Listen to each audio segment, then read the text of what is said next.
It's the 5th century and you're a Roman soldier stationed outside the city of Serdica, now Sofia, Bulgaria's modern capital. It's been an uneventful day watching citizens and traders pass through the city limits, and you're getting ready for the night shift. But that's when you hear it. Thunderclaps. But the sky is clear. Something is approaching in the distance. Thousands of horsemen armored in thick tanned leather and holding bows and swords. Your blood is freezing. At the head of the army rides a legendary warrior capable of striking terror into the hearts of any soldier in Europe. Attila De Hun, aka the Scourge of God. From 434 to 453 AD, Attila the Hun was the monarch of the Hunnic Empire and the head of the ancient nomadic people known as the Huns. He was a formidable warlord and skilled politician who held together a heterogeneous confederation of tribes for decades. He was also a successful crime lord, extorting money from his rivals with a brutality that rivaled any later mafia don. Unfortunately, we know very little about the man himself because the Huns did not record their own version of history. In fact, Attila may not have been his original name, as it may be translated to Little Father, similar to the title Ataturk, the Father of Turks, later bestowed on Mustafa Kemal, Turkey's first president. We must rely on the writings of Attila's fiercest opponents, the Romans, for knowledge about his life and worldview. Attila is one of history's most infamous figures, bogeyman, god scourge, the most heinous of the barbarians who tore at the flesh of the crumbling Roman Empire in the mid-5th century AD. Yet, given what he accomplished, it's difficult to comprehend why his reign lasted for 8 years, never included more than a few acres of Roman land, and disintegrated completely following his death in 453.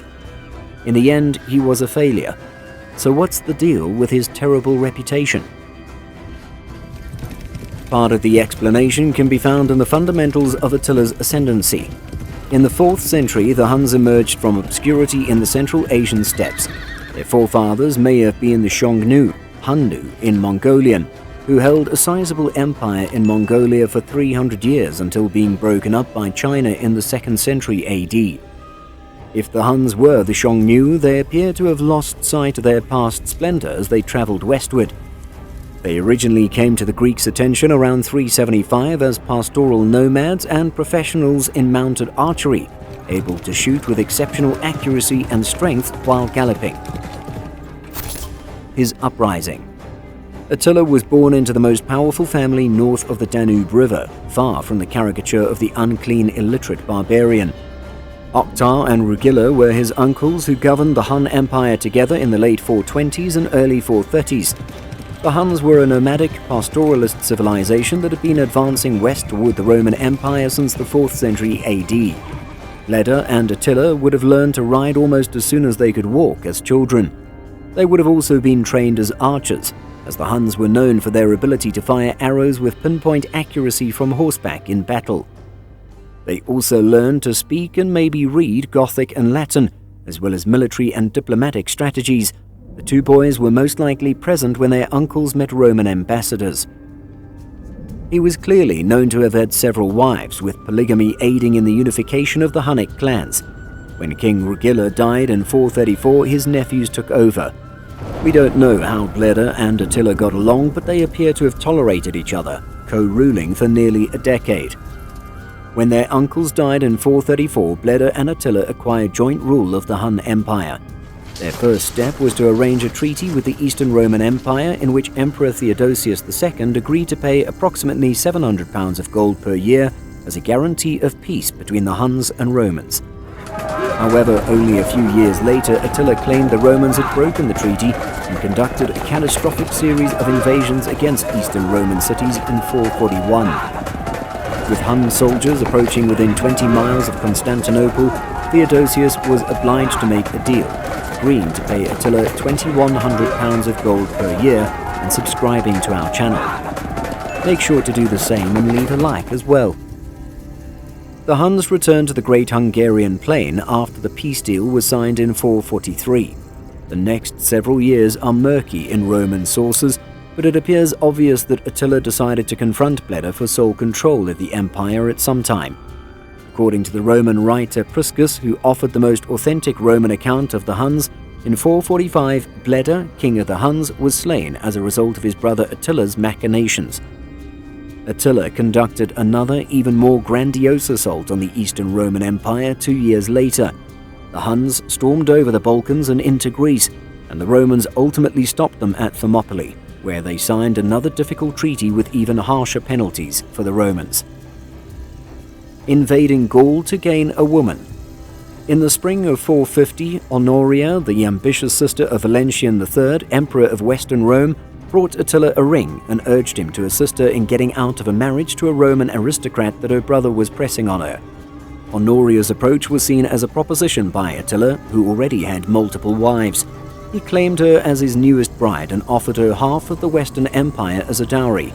Honoria said she had no intention of doing so, but her brother, enraged by his sister's plotting, was ready to send her over the Danube to appease Attila. He eventually gave in and let her marry the boring Roman aristocrat after all. Attila, on the other hand, would not give up easily and would fight his next 2 military operations in Honoria's name. In 451, 200,000 Huns led by Attila the Hun invaded Gaul. The Romans, commanded by General Flavius Aetius, who had previously been on good terms with Attila, established an alliance with King Theodoric I of the Visigoths as they swept through the countryside, leaving carnage and ruin in their wake. In the pivotal Battle of Catalaunian Plains, the joint Roman-Goth army met Attila, eventually defeating the great Hun king in one of history's bloodiest conflicts. Theodoric was killed in the fighting, and Attila withdrew his men and left Gaul. Never one to be deterred, he invaded Italy the next year. Death.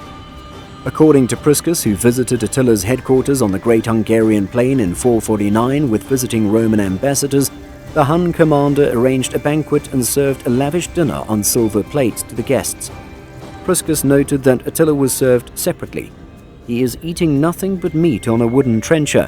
His cup was made of wood, while his guests were given gold and silver goblets. In contrast to his troops, who arrogantly flaunted their gold and gems on their horses' bridle or weaponry, Attila's dress, too, was quite plain, affecting merely to be clean. Despite being horrible, Attila's death was not what you might expect for a renowned warrior and military leader. Even as he pursued his claim on Honoria, he decided to take another wife, a lovely young lady named Ildiko. In 453, they married as Attila was planning another attack on the Eastern Roman Empire and its new emperor, Marcian. The groom feasted and drank late into the night at Attila's palace. After the king failed to emerge the next morning, his guards broke down the wedding chamber door and discovered Attila dead, with a weeping, distraught Ildiko at his bedside. There were no wounds to be detected, and it looked like Attila had died from a bad nosebleed while laying in a coma and had choked on his own blood. Some speculated that Ildiko was involved in his death, or that he was the victim of a Marcian-engineered conspiracy. Others dismissed it as a freak accident or a warning story about the risks of binge drinking. Priscus claims that Attila's army mourned their fallen leader by painting their faces with blood and rode their horses in circles around the tent housing his body. That night his body was placed in 3 coffins, 1 gold, 1 silver and 1 iron, and buried in a tomb containing the weapons of his defeated adversaries, as well as gems and other treasures. According to mythology, a river was diverted so that Attila might be buried in its bed, and then the waters were let to run over the grave. To keep them from exposing Attila's final resting spot, the servants who buried him were later slain. The burial site, which is said to be somewhere in Hungary, is still unknown. Thank you for watching today's video, and if you did enjoy it, subscribe and watch this video to learn about the horrors committed by Vlad III.